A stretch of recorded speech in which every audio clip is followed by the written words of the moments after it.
Note that the power steering reservoir is mounted in a different place on the turbocharged models. We will show you how to replace both the naturally aspirated and turbo models in this video.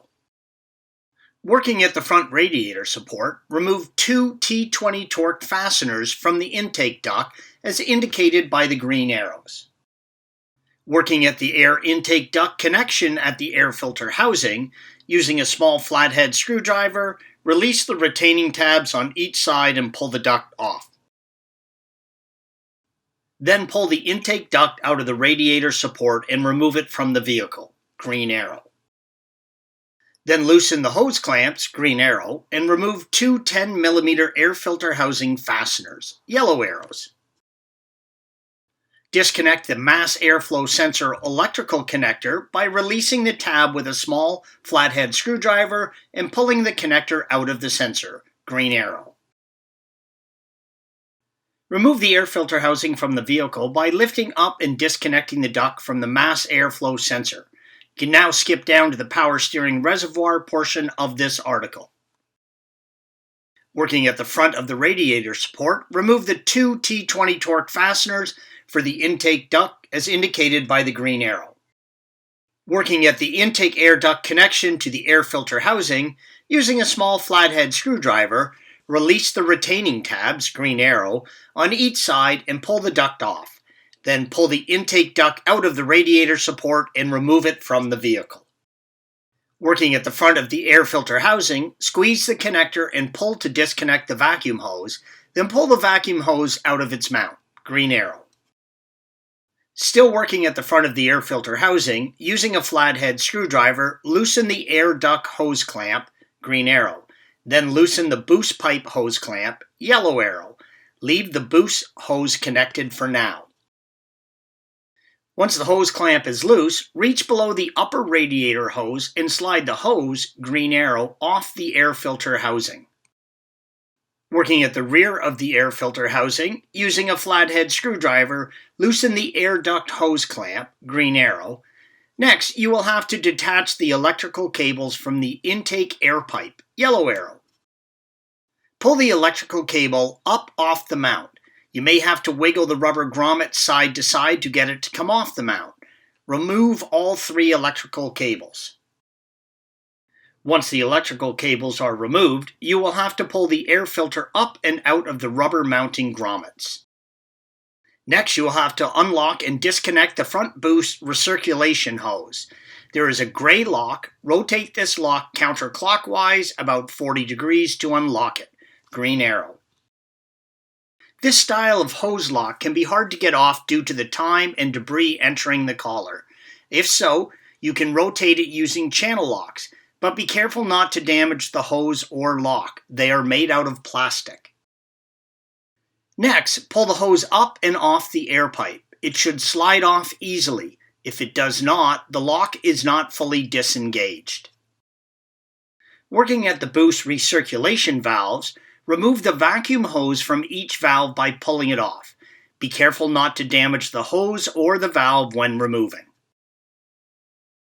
Working at the boost air pipe, remove the T27 torque fastener as indicated by the green arrow. Working at the throttle body, using a flathead screwdriver, remove the air intake pipe locking clip, green arrow.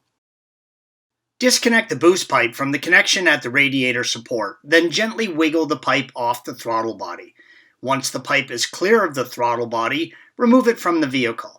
Now you can skip forward to the power steering reservoir portion of this video.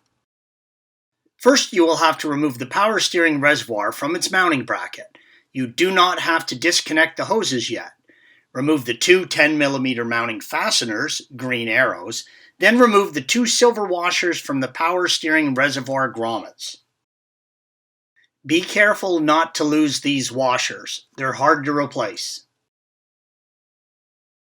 Working next to the power steering reservoir, unclip the vacuum hose clip, green arrow.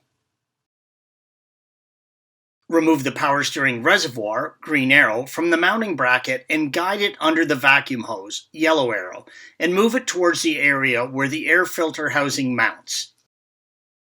Now it's time to remove the hoses from the power steering reservoir. Use a flathead screwdriver and lever open the hose clamps, green arrow. Once you get the hose clamps open, pull the hoses straight off of the reservoir and be ready for any excess fluid that leaks out. You should have already drained the reservoir using a turkey baster or a fluid pump. Then remove the 10mm reservoir clamping bolt from the bracket. Pull the bracket off of the old reservoir and transfer it over to the new pump. Do not tighten the bracket yet. Wait until you have installed the new hoses. This way you can align it with the hoses. Remove the hose clamp at the power steering pump hose, just like you did at the reservoir. Then remove the hose and install a new one. Do not crimp the new hose clamp yet. To remove the hose at the cooler connection, press in on the white plastic collar, then pull the hose straight off, green arrow. Install the new hose to the cooler. Snap the cooler hose on and be sure the locking collar engages. Give it a pull and make sure it doesn't come off. Install the reservoir and tighten the two 10mm fasteners. Then align the hoses with the arrows on the reservoir. Green arrows point to the reservoir and hose. This will ensure a proper fit. Just double check the hoses are not close enough to rub on anything. Then crimp the hose clamps using a hose clamp tool. If your hoses do not have arrows on them, leave the hose clamps uncrimped for now. Tighten the clamps on the reservoir. Once you are sure all the hoses have clearance and are properly installed, crimp the new hose clamp using a hose crimping tool. Reassemble the air filter housing and ducts. Then fill the power steering fluid reservoir with new fluid. Please see the link at the end of this video for additional assistance on bleeding your power steering pump and reservoir. Thanks for watching. Click here to view the original article along with hundreds of other DIY content for your car.